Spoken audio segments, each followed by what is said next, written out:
How we doing, everyone, and welcome to another volume by volume. This week we're following up with the second part of Peter Grill, and I think it's called "And the Philosopher's Time." A really fun, hilarious manga that I feel makes fun of the trope of trying a guy who gets with all the women because instead of him being his own dude chasing one woman and all the other ones trying to get with him, like, while he doesn't care, this guy's got everything in the world and literally can't get with the girl he likes. And so where we left off is the ogres had found Peter and the elf in the room, and their fight comes to a climax where, in this one, the ogres beat up the elf, and the elf decides, well, this isn't a fair way for us to fight. I'm an elf. I'm not strong. You're ogres. You're meant to be strong. And so they go from there, and they decide to do a sex appeal contest with Peter, where they make this. I think it's the elf makes this magical little device up here next to Peter Grill that shows how essentially aroused Peter is. And so the elves and ogres, as always, start to follow Peter around. They go on an adventure. During this adventure, a storm hits, and this is where more of the comedy aspect comes in. There's lots of references here. The biggest one I recognized was the Sharknado reference they do.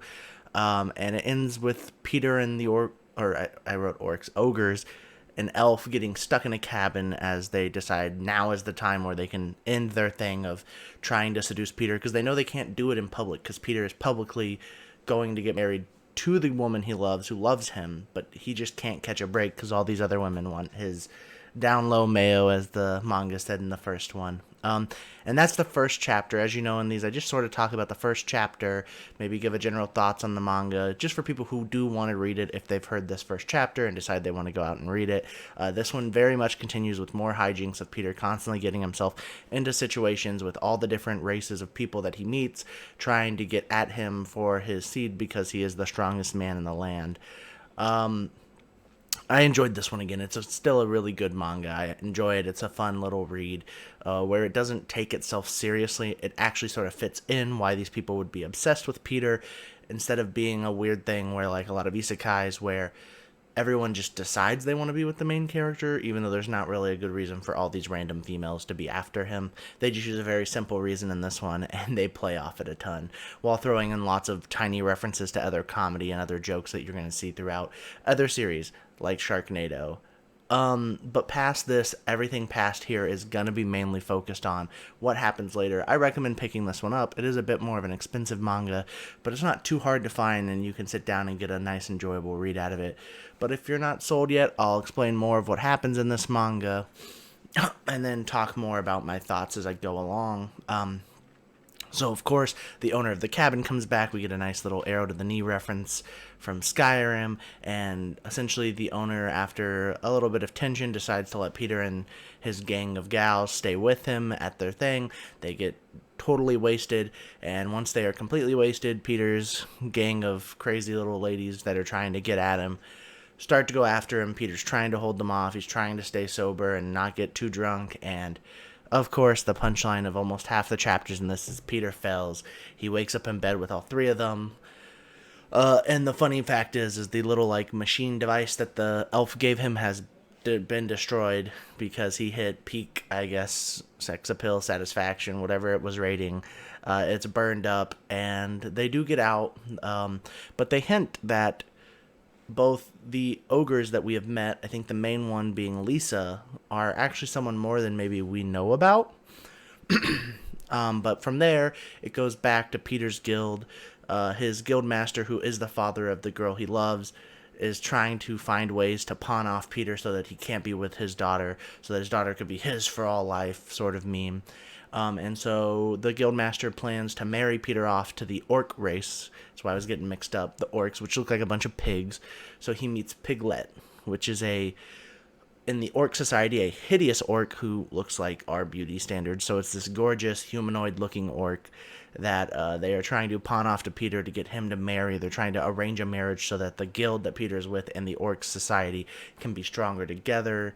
We walk around, we get to learn a bit more about Piglet, like what happens in society, how terribly she's been treated for how she looks, because, like I said, in their society, she's considered hideous. So Peter starts to feel bad for Piglet, and it goes on from there to where Piglet actually does fall for Peter. Peter trying to hold back, because if he fails here, he knows he can never be with, I think his girl's, the girl he loves name is Luluvelia. He can't be with her.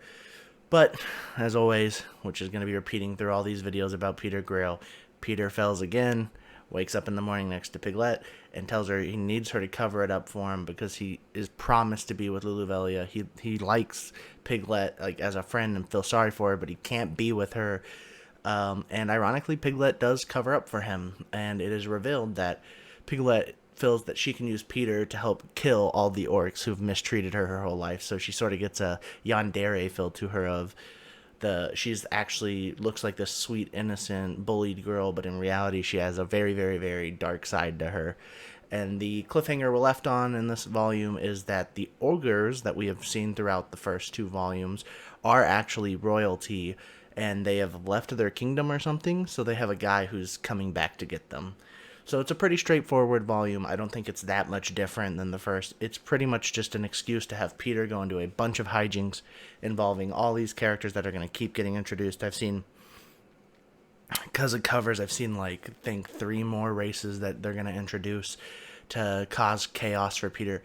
My big thing I will say that's a negative is I don't know where this manga is going. It's either going to have to heavily keep up this comedy, because the punchline of Peter saying he's not going to sleep with girls and then constantly sleeping with them against his will, essentially, sort of, not really, is going to get old pretty fast.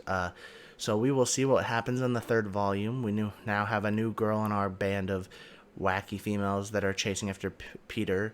But pretty much other than that, it was an enjoyable read. I definitely recommend the series if you're just looking for a lighthearted comedy series. If you hate, like, harem type stuff in anime where it's just there for no reason, sort of like, Rosario Vampire, where just everyone wants to be with the guy. If you don't like that stereotype, this sort of gives you some light to it, because it makes fun of it by making it the main premise and bringing to light how silly a lot of it can be and stuff like that. So other than that, y'all, thanks for watching this video. If you haven't already, I do have a TikTok. You could go give it a watch. I'm going to try to start things on there called Manga Mondays, maybe where I recommend some of the mangas that I've been reading up here to the people in my TikTok, where I just make small videos for fun. I do have smaller versions of these reviews on there overall, but other than that, have a good one. I'm TMGPenty.